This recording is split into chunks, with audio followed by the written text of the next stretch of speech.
Hello and welcome back to the AAPI Leadership Lab brought to you by NAP Las Vegas. Today we have a special guest, Arianna Peters, Hello.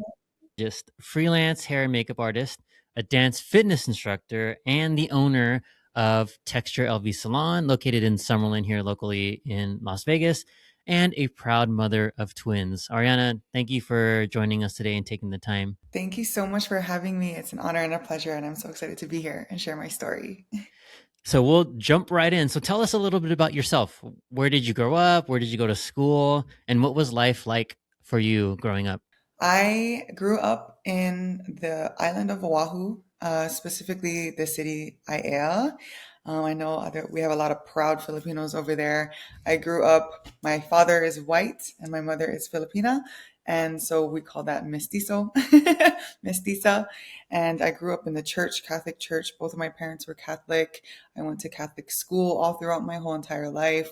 I did everything, dancing, singing, performing, all of the different performances as we all normally do. My mom had us in a lot of volunteer work for the church, for the teen programs. We donated a lot of time. My mom's also a Zumba instructor, so we did a Mm. lot of events with that. And she also worked for Mothers Against Drunk Driving, and I did a lot of events for that too. I also went to college at UH Manoa for a few years before I ended up transferring and moving to Las Vegas in 2014. I just want to tap in on life growing up as a child in Hawaii was really amazing because it was so multicultural, just like how it is here in Las Vegas, I believe.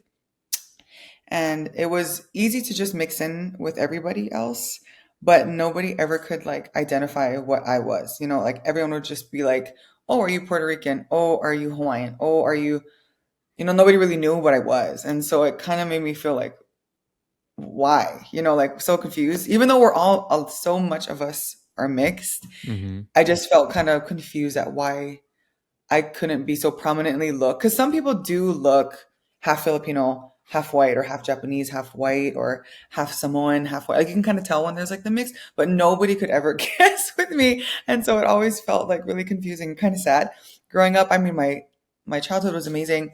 My dad taught us all of the sports. We always went to the beach, and it was honestly the biggest blessing to be able to be raised in Hawaii and with all of the different influences that were surrounding me with Asian cultures and the community that was built and the heart and the aloha that is built being from Hawaii. Yeah, we'll get into it a little bit later, but I'm curious to hear, because you were touching on it a little bit, like what it was, you said it was a little bit difficult. So how did it help you kind of growing up and identifying who you are?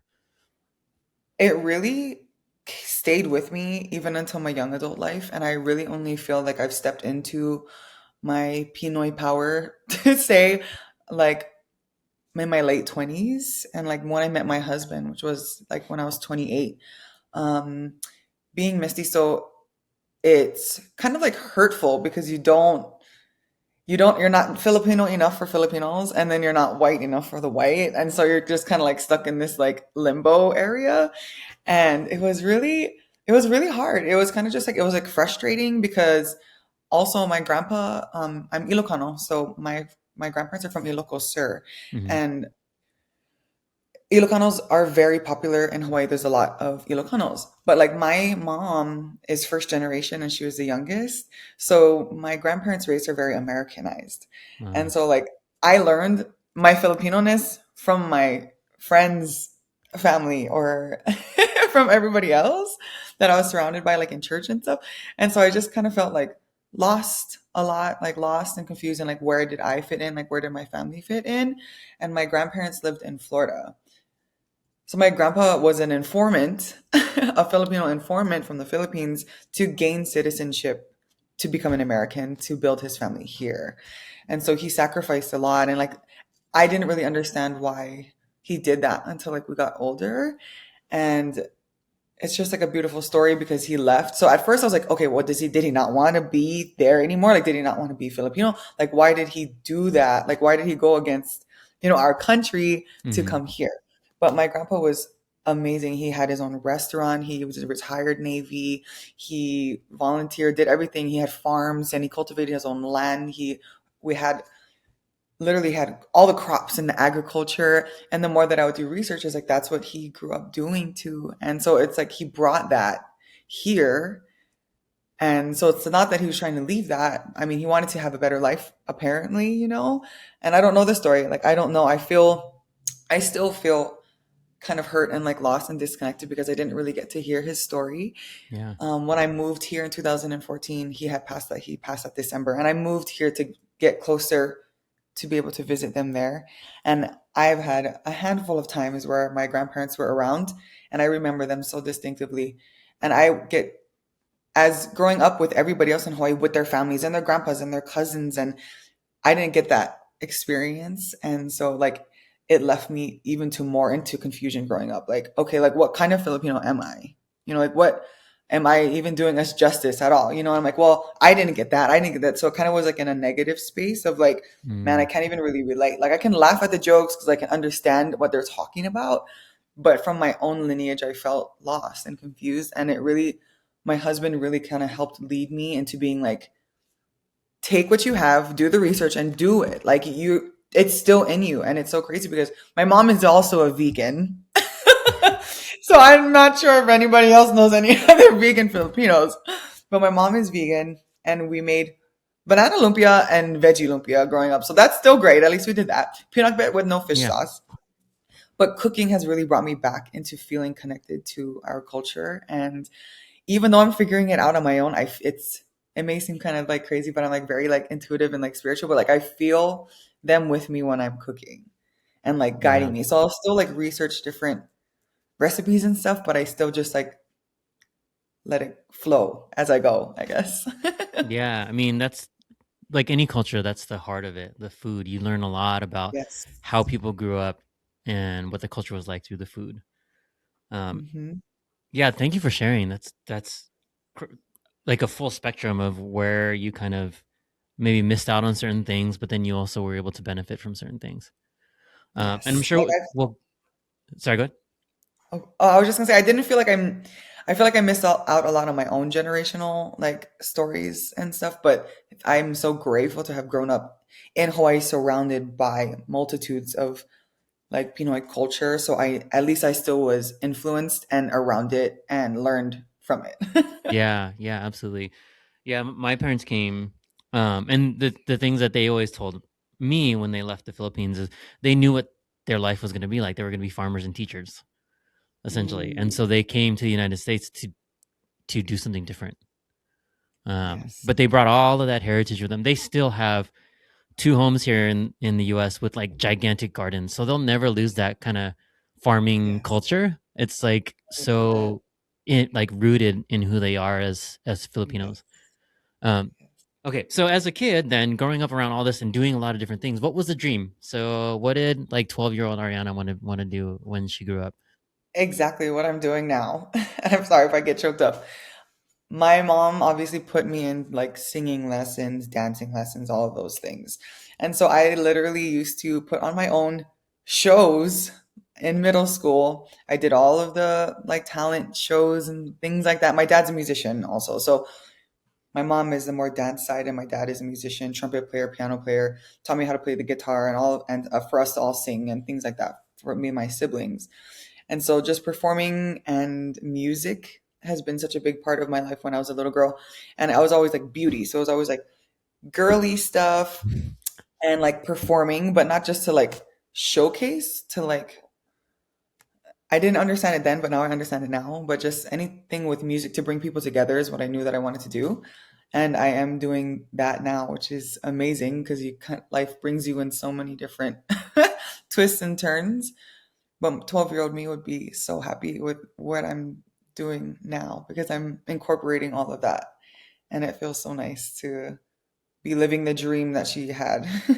Yeah, and we talked a little bit earlier, and I want to talk about that, like opening the salon and doing all those things. But we talked earlier about it wasn't an easy journey to get to where you are, right? Because I'll say typical because my family was the same way. Typical Filipino parents are doctor, lawyer, engineer, teacher, something like that. So tell us a little bit about how you had to navigate expectations from your family versus, the 12-year-old Arianna wanting to be where you are now? Whew. So that's the biggest hurdle of my life is being from a musician father who is creative and he follows his heart in the musicality realm. He studied music in college and that's where he met my mom. And my mom just studied fashion. So they were both still creatives, but they were both still in school. Mm-hmm. And after I graduated high school, my mom was like, of course, you need a degree, you need a degree, you need a degree. And I'm like, okay, well, I'll just do my liberals for now and figure it out as I go. I guess it'll just come to me. But I knew that I wanted to go to cosmetology school. But as a Filipino mother, that's not school, right? That's just fun. That's just play. You can do that after. And I'm like, I don't want to do that after. I want to do that now. Like it's a job, it's a real job. But no, it wasn't enough. I switched my major so many times. I had to drop out, go to a different school. And so basically for like 10 years, I was working on a college degree just to make my mom happy. And I literally would be called into the counselor's office and they're like, what are you doing? Like you keep switching. And I'm like, I don't know. And they're like, maybe you need a break. I'm like, I can't take a break. Like my mom's Filipino. You don't get it. Like I won't make her proud until I get this paper, you know? And so I went to school and I did it all on my own because I didn't want to ask her for anything. I moved up here, lived with other Hawaii friends, Filipino friends, and we supported each other through school and a new life that I built on my own. And I just remember just like hustling to just get this piece of paper from my mom. And after I got it, finally, I just like felt this sense of relief. I was in the beauty industry the entire time. I was managing makeup stores on the Strip at Caesar's Palace and the Venetian. And so beauty was still what my job was. Like I was Mm-hmm. still freelancing makeup. I was still styling hair. I was still doing beauty the whole entire time I was going to school. And my husband was like, so now what? Now you have to go to cosmetology school. And I was like, oh, I just got out of school. It's like school forever. And I love learning, but it just felt like I just kept going. And my dad the Mm-hmm. entire time was like, just stop going to college and just go to beauty school. And so it was hard. My parents were divorced also since I was like 5. And so my mom's telling me one thing, my dad's telling me another thing. My dad's telling me, follow your dreams, sweetheart. Like I see entrepreneurship in you. Like just follow what you want to do because you're not interested in what you're doing. And I'm just like crying and fighting with my mom every day. And it was just such a mental and emotional struggle because, of course, I want to honor my family. Of course, I want to get a degree from my mom. I know that it's from her era, that's why it's important, for them to get a good job. And I know that she's just looking out for me. So it was like hard because it was just like a tug of war with who I want to be and who I need to be for my mom. And Mm-hmm. it was just a battle, especially between them because they're both in my ear telling me different things. And Yeah. so it was rough. So you made it through. Yes. And tell us a little bit. So after you graduated, or after you finished college, you went to cosmetology school locally, I'm guessing, here in Vegas. Yes. Yes. And then what happened? Where did you go from there once you were done? So my husband is a licensed cosmetologist and a barber, and my Mm-hmm. mother-in-law is a licensed cosmetologist over 50 years. And the support that I had from that, like I always get so grateful because I wouldn't have had that if I went to cosmetology school, right? When I was like 18 or 19. Like my mom would have been like angry at me or whatever. And it's not that she doesn't support me now, but in that time it was about timing, right? So it was Yeah. perfect timing for me to flourish and be excited. And I loved school. Like every day I loved it. I was tired, but I loved it. It was like the greatest thing. After I finished school, I did get pregnant. And then my husband and I opened up a salon. He had a little studio and he was like, we're just going to build a big salon and we're just going to do it. Like half of it's going to be barbers and there's going to be half cosmetologist chairs also. And we opened that up and it's taken a while for it to get going with all of the chairs being rented. But we opened that up in 2022 and now in 2025, it is thriving and running on its own. And we're just like so grateful that it's finally to a place where it's successful. And we knew it would get there, but of course Mm-hmm. you're like impatient. But for like the first year, there's only a few chairs. And so there's still some empty. We're just trying to fill it and creating a safe space and a healthy place for everyone is really important for us. So we wanted to make sure that we all fit from both sides, not just us trying to rent the chair out, but we wanted to make sure that the synergy of the space was good for everybody that comes to be a part of the team. So Yeah. I was working in there and now I can't even work in there anymore because there's too many people working and I don't have my spot anymore. So yeah, I've been just working at a spa. So it's just everything just keeps going up and Yeah. Well, everything congratulations on just that. keeps Like, going. what's Thank the you. stat like at the first year? 70% of businesses fail in the first year, and then 90% fail in like the Mm, first 3 to 5. So for you all to be thriving, going into your fourth year, that's yes. fantastic. Wow. Congratulations. That's Thank you. Yeah. So you mentioned you don't have room to work in there. So what else do you do? You know, in the open we mentioned all the things that you do. You teach, and Right. you do hair and makeup. But what else? What else do you do, or how do you do that? So with the cosmetology license, it's basically like the master's degree of beauty, and you can kind of flow in different spaces. So salon life is obviously hair. You can still do styling and things like that. Yeah. I'm stepping out of salon and stepping into spa, and I've been training and learning at the Invita Head Spa, which is where I am currently. And I just love the spa space, especially as a mother, and just the relaxing and the stress relief and the nervous system that calms down from like scalp massage and scalp treatments. Hmm. And so I'm leaning out of salon and stepping into having my own little spa studio where I can focus on facials and just more relaxing treatments for men and for women. And so my husband's going to be the salon and I'm going to be the spa. And so that's our next build right now. Nice. Looking forward to it. My wife loves that kind of stuff, so It's she'll so good. definitely come check you out. Yeah. We also talked about. We'll talk about the dance later because that's another thing you do. But you also do like private cosmetology, hair and makeup. So Yes. tell us a little bit about what you do. Do you do weddings, parties, like what kind of private events do you do? Yes, so I have been doing freelance hair and makeup stylings for 15 years. I started to do that before I even moved here in Las Vegas. And I do bridal parties, brides, special events, Christmas parties, quinceañeras. I get hired out and I also have a team. So like if there's 7 or 8 or 10 or however many girls that need their hair and their makeup done, I have a set team where we come and we show up, we set everything up. We come to you with our lights, camera, action and get you ladies ready and whoever wants to get ready, touched up for a special event. And so I've been doing that for a long time. This town, it really thrives off of Hmm. events like that. And so that has always been like my main premise doing that. And I have continuous clients that, hire me for just the weekends, the girls' night out, things like that. So Yeah. that's been my top business right now, including all the other things. But that one's just the most consistent because it's the most essential and the most necessary, I guess, for special events here in Vegas. Yeah.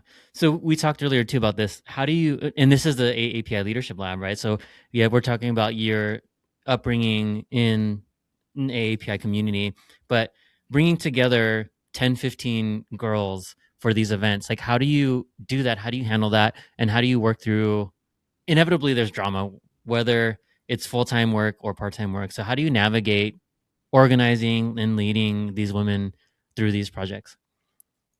It definitely is like hurting. So I have to I have to contract out different girls. I do have to like visualize and see which personality type would be best to be working with each other. To be completely honest, most of the girls that I work with are also Filipina. So we connect in a way that's special and we just trust each other and we just dive in. A lot of the women and a lot of the people that I've met since I've moved out to Las Vegas, I don't even look for it. It just happens. Like we just find each other, we just connect with each other. We're like, hey, we're sisters. Let's go. And so it just feels like so communal. But it can get hard with like people scheduling. It can get hard with different like personality types. So I just have to make sure that like some girls are on this side and some girls are on this side, just so conversations don't get offended and somebody takes something the wrong way. Um, and it's still fun, but we're still working. So in a sense, we're not too interactive with each other. Like Yeah. we have to be a certain um, we have to act a certain way just because we're obviously like in a professional like state of work right then. So, but it can get catty from time to time. But I have a fairly good way to diffuse things. I think just because of my personality and the way that I can help people just like navigate through their emotions, even though sometimes I can't navigate through mine. But I'm like such a people person, and I'm pretty good at analyzing different personality types and like which girls would be best working together for this event or for another event. And sometimes it's not just the workers, sometimes it's the clients. Hmm. And like recently we had some issues with that, but we always make it through. Yeah, it's such a Just being tough. positive and just, yeah, working as a team is all you can do. Yeah, it's such a tough industry to navigate sometimes, like because it's services, right? What is as a business owner, because you own the salon, you own this, and you're hopefully you're gonna start your own spa soon. What are the biggest challenges that you face, and what are the things that you've learned so far in establishing these businesses? Discipline, effort, and your energy. It needs to, like, you always need to be disciplined to make sure that you're showing up for yourself. But it's also a balance of sometimes you do need a break, especially with all of the things that I'm juggling. I'm personally like a perfectionist, not sure if that's also led in from my mother as well, but I take pride in everything that I do. So I don't like to do anything half full per se. I like to make sure that everything that comes from me is beautiful and to the highest point of perfection that I can reach to. And it's not an unhealthy way. It's just kind of like my expectation for myself because I just respect and value myself and my craft so much. And I put so much love and effort. Like there's a lot of people in the world that, they're like, okay, this is good enough. Okay, this is good enough. But for me, I'm like, that's not good enough. Let me go back and like check. So making sure that I can discipline myself enough to know when, yes, Ari, it is good enough. Also to make sure that I'm putting in the proper energy to either rest when I need to so that I can show up as my best self and balancing all of that. So work-life balance for sure, especially as a twin mom and a Yeah. wife and trying to upkeep the house and things. So there's a lot that I can easily get distracted by or wanted to just not be responsible to do. So it's just keeping myself on track, but it also helps motivate me too. So it all works cohesively together and just making sure that I'm focused and showing up for myself and for Yep. everybody else.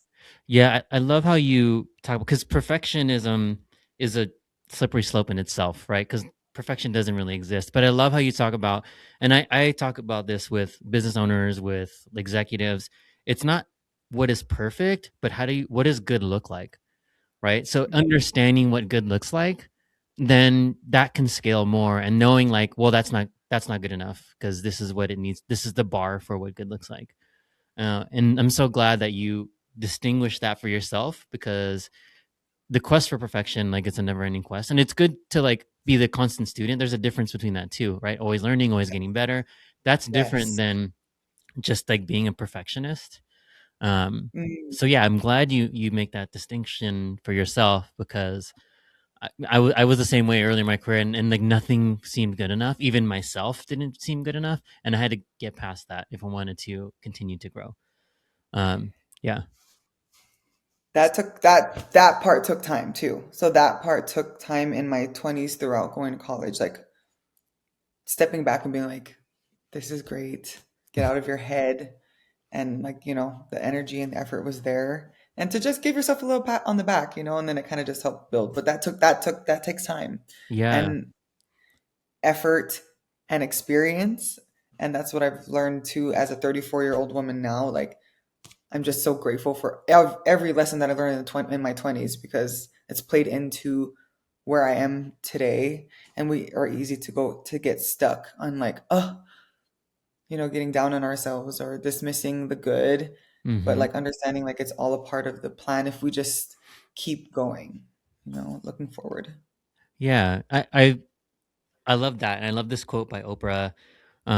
She said, uh, "There's no failure. It's just telling the world telling you to do something different." Hmm. So, like, if you look at everything as a failure, then of course you'll get down on yourself. But if you look at it as a learning lesson and like, okay, well that didn't work, let me try something else. Then it Yes. becomes a learning lesson, and you build upon it, and it's a more positive outlook.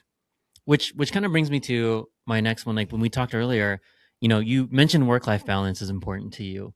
So one of the themes we wanted to cover for folks listening is the idea of self care.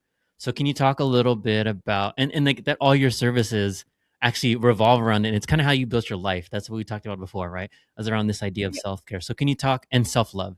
So can you tell us a little bit more about how you do that for yourself and what you're trying to accomplish with everyone around you and all the people that you get to impact. Yes. So self-love, self-care is the premise and the heart of my businesses that I do. And I think a good analogy is how when you ride an airplane and they tell you to put your mask on first before you help other people, you think about it and you're like, okay, that's crazy. Like, that seems so selfish. Because in our culture, we're not selfish, right? We're selfless and we help everybody, which we do. But we can't help them if we aren't alive from the mask too, right? Mm. And so I'm like, oh, I guess I kind of understand that now. And so that kind of plays in.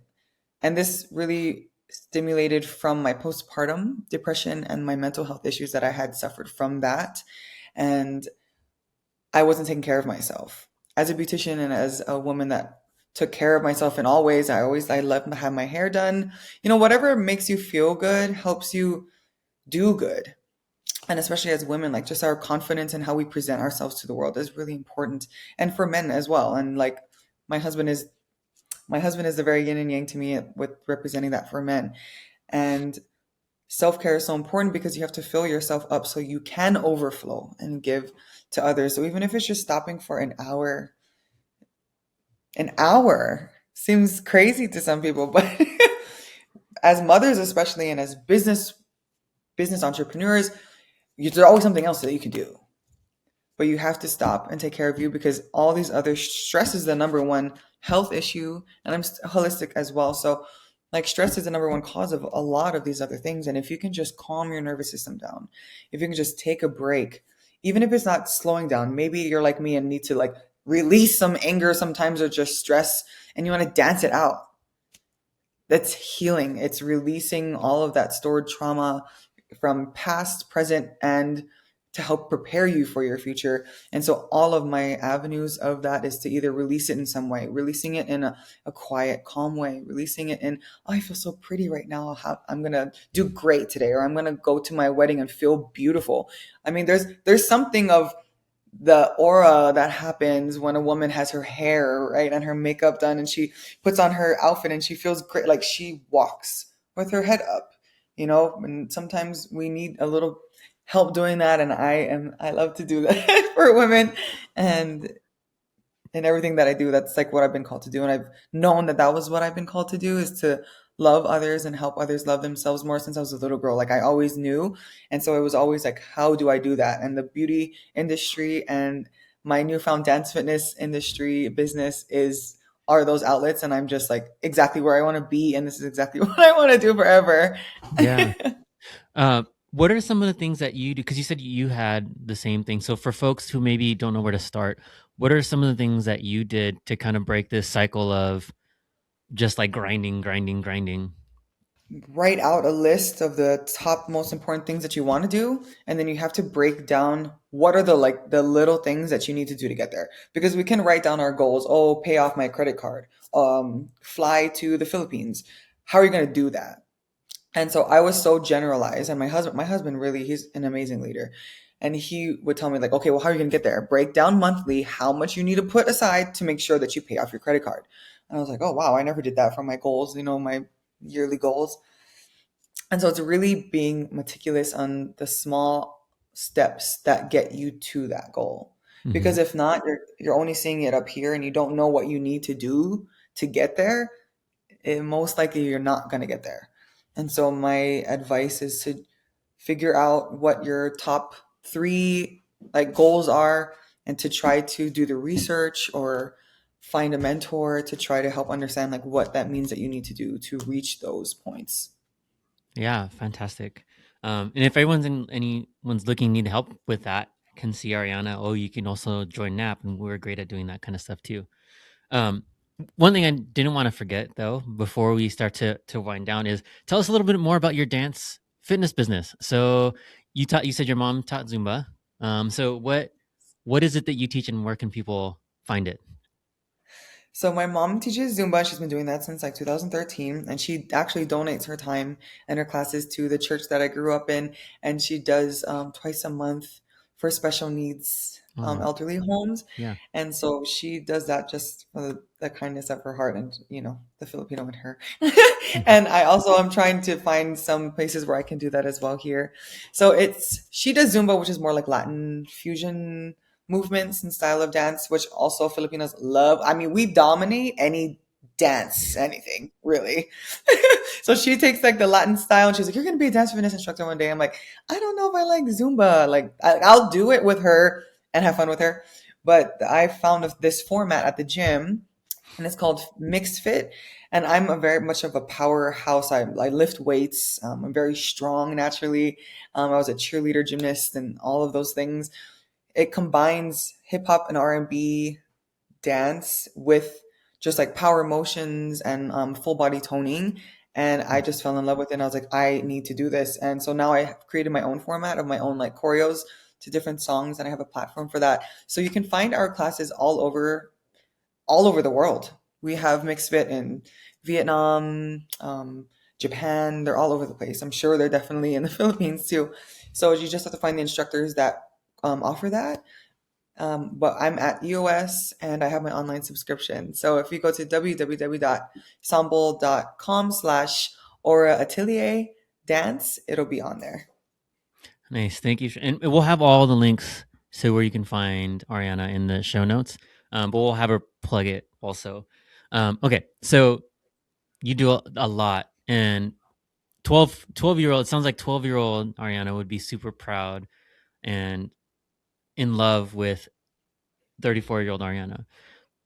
If you had to give your younger self advice, or maybe even folks that are just listening, and are earlier in their career or earlier in their even deciding what they want to do with their lives, what is the biggest piece of advice or the thing you would tell your younger self? Try not to lose yourself through the process. I did, and now that postpartum broke me all the way down. I had to rebuild myself back up of like, who am I now? And I had to literally intentionally be like, what makes Ari happy anymore?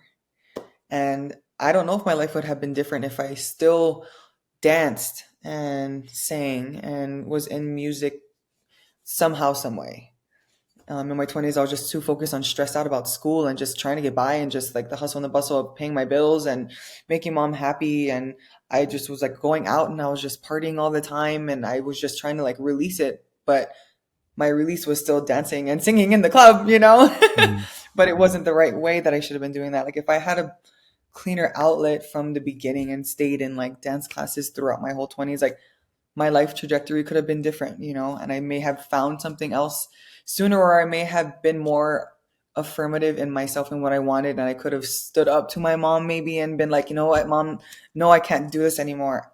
I need to do this. Just because when I work out and when I'm like releasing all of that, like you get this clarity through a certain amount of time of like cardio. And that's what I found through Mixed Fit this past year. Cause I only started going to Mixed Fit in January and I've just been so much more clear. And so I think that finding myself again helped me derive all of my dreams to become reality. And I would just try to say, be true to yourself and like listen to your inner child because or just still make that inner child happy.